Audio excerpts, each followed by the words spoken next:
Merci de me recevoir. Je suis très content d'être à Montpellier. C'est une belle ville, c'est un grand club aussi. C'est un club historique en France. Et on va dire c'est une ville qui me fait penser à Marseille. C'est à 1h30 de Marseille, donc c'est une ville où les gens sont ouverts, sont joyeux, sont respectueux. Donc ça me représente un peu. Je suis content d'être là. En plus il fait beau, il y a le soleil.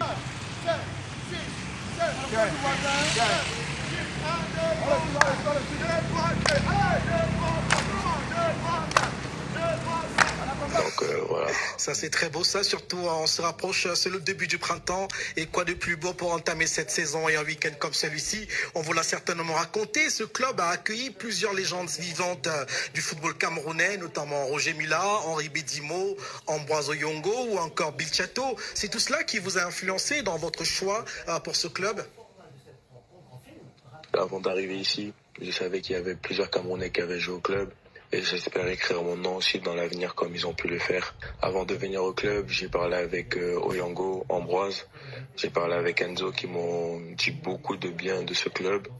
Et oui, ça m'a donné envie. Ça m'a donné envie, comme il y avait Enzo aussi.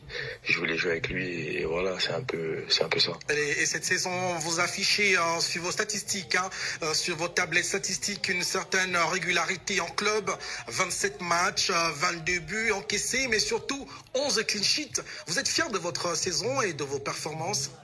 Je suis content de ma saison, mais je pense que je peux faire mieux. On va dire que je suis un peu sur la même lancée que l'année dernière. L'année dernière, je crois que j'avais fait 26 matchs et 11 clean sheets. Et ce week-end, je viens de faire mon 11e clean sheet. J'espère continuer ainsi jusqu'à la fin de la saison. Il reste 4 matchs.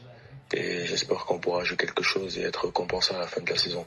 Alors Simon, vous avez été formé à l'Olympique de Marseille et très vite vous avez gravi les échelons, pris des contrats pro à 16 ans. Comment est né votre amour pour le football, le choix du poste que vous occupez aujourd'hui et les recettes de cette ascension fulgurante? J'ai été formé à l'Olympique de Marseille. J'ai intégré le centre de formation à l'âge de 11 ans et puis j'ai signé mon premier contrat pro à 16 ans. Marseille, c'est un club que je porte beaucoup dans mon cœur parce que c'est grâce à eux que j'en suis là aujourd'hui. Ils m'ont fait progresser, ils m'ont amené vers le haut. Et j'ai commencé le foot à l'âge de 9-10 ans à Marseille, dans un petit club qui s'appelle la SPTT. J'ai commencé en tant que numéro 9. Et après, je suis descendu petit à petit. J'ai fait numéro 9, milieu de terrain. Et un beau jour, le coach il a demandé qu'il voulait aller au goal. Et c'est un poste que j'ai essayé et qui m'a plu. C'est pourquoi je suis resté là-bas. À l'heure actuelle, on va dire, ce qui m'aide beaucoup, c'est que je travaille, je reste fort. Je suis bien entouré aussi, parce que j'ai des grands frères qui m'aident beaucoup. J'ai Andro Nana qui me donne beaucoup de conseils. J'ai Steve Mandanda avec qui je parle aussi régulièrement, qui m'aide beaucoup et qui m'a aidé dans ma formation à l'Olympique de Marseille quand j'ai intégré le groupe professionnel. Par rapport à l'amour du football, je l'ai eu de mon père. Mon père, c'était un ancien joueur, il a joué au Cameroun. Et voilà, il a voulu que je suive un peu ses traces. C'est-à-dire qu'il m'a amené au foot ici, arrivé à Marseille. Et ça, vous l'avez très bien fait au point d'atteindre l'apogée aujourd'hui, Marseille, Montpellier aujourd'hui. Vous avez souvent cité Steve Mandanda, vous l'avez refait il y a quelques instants, l'ancien gardien de l'équipe de France et de l'Olympique de Marseille comme modèle. Comment est-ce qu'il a influencé votre trajectoire?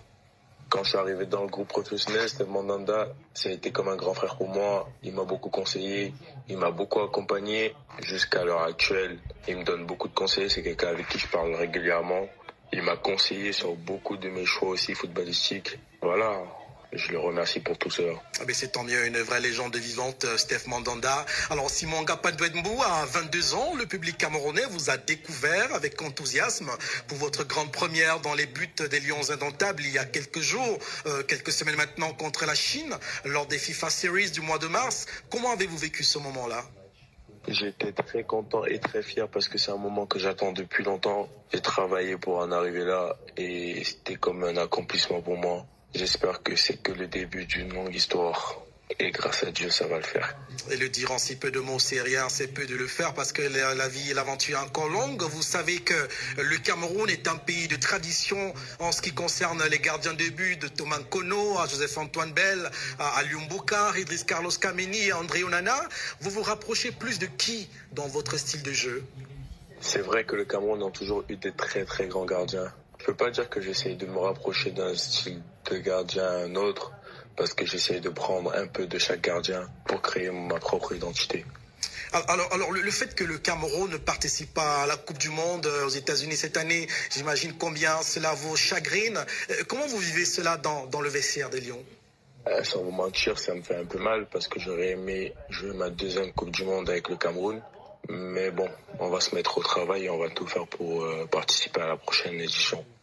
Ah oui, ça, je peux le comprendre. Vous êtes né à Fumban. Ça, on va vite passer sur le sujet du mondial qui fait mal à tout un bon Africain. Je rappelle qu'il y en a 10 des pays africains qui participeront à la prochaine Coupe du Monde aux États-Unis, dont un arbitre assistant camerounais. Voilà. Vous êtes né à Fumban, certes, mais vous avez surtout une culture française. Comment s'est passé votre choix pour les Lions indomptables et l'intégration? C'est vrai, je suis né à Fumban, je suis né au Cameroun. Je suis venu assez tôt en France, mais j'ai toujours eu cette attache avec le Cameroun, que ce soit à la maison avec les parents, qui m'ont toujours fait garder cette attache et à garder cet amour pour le vert ou jaune.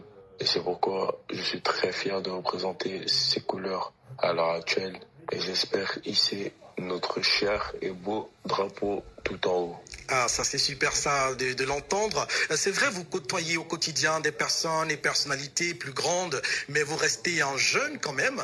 Racontez-nous un peu votre routine au quotidien. Ma routine, on va dire ça dépend un peu des jours, mais sinon la plupart du temps, entraînement, dodo, je profite avec la famille, je me repose et voilà, j'essaie de vivre ma vie.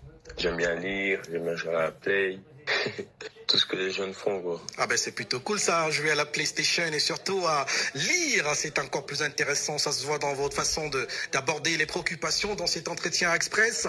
Alors Simon, vous avez 23 ans aujourd'hui même, c'est votre anniversaire, joyeux anniversaire. Que peut-on vous souhaiter de plus beau en cette occasion? Merci beaucoup, ça fait plaisir. En ce jour, ce que je peux vous demander, c'est de la santé, de la réussite et bonheur, hein. On va dire c'est les trois choses les plus importantes de la vie. Ah bah écoute, merci bien à toi, merci à vous Simon Gapadouenbou, gardien des Lions indomptables et des Montpellieron, c'est jour de repos pour vous aujourd'hui. Vous avez été en compétition hier, merci pour votre disponibilité et surtout d'avoir accepté notre appel Simon. Merci beaucoup, ça m'a fait plaisir d'avoir pu échanger avec vous et votre équipe. En tout cas, on a passé un moment incroyable et bonne journée à vous aussi.